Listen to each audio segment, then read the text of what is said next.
Gratuity देण्यासाठी, बेस्टच्या कामगारांना कोविड भत्त्याची रक्कम देण्यासाठी आणि योग्य निधी देऊ, योग्य रक्कम देऊ अशी घोषणा केली. आणि त्या घोषणेनुसार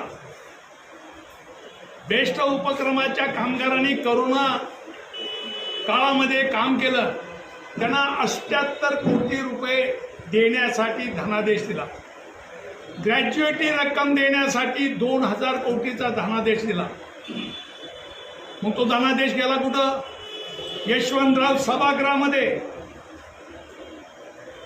मुख्यमंत्री देवेंद्र फडणवीस यांनी तो धनादेश दिला.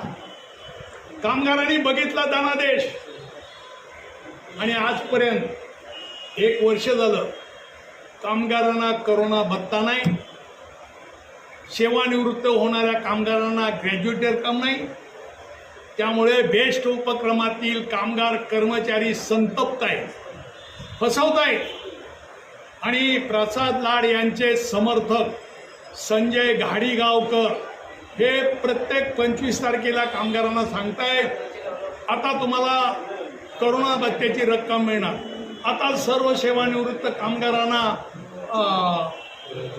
ग्रॅज्युएटी रक्कम दिली जाणार. कुठेही कुणालाही दिली जात नाही. बेस्ट उपक्रमाचा कामगार चातकासारखी वाट बघतोय आणि हे मंडळी सगळे फसवतात. बेस्ट कमिटी सदस्य सुहास सामंत यांनी सुद्धा सांगितलं, आम्ही मिळवून देऊ, ग्रॅज्युएटी रक्कम मिळवून देऊ, आम्ही मिळवून देऊ, करोना भत्ता मिळवून देऊ, आश्वासनं दिली. पण बेस्ट उपक्रमाच्या कामगारांना सर्वांनी धोका दिला, सर्वांनी फसवलेला आहे.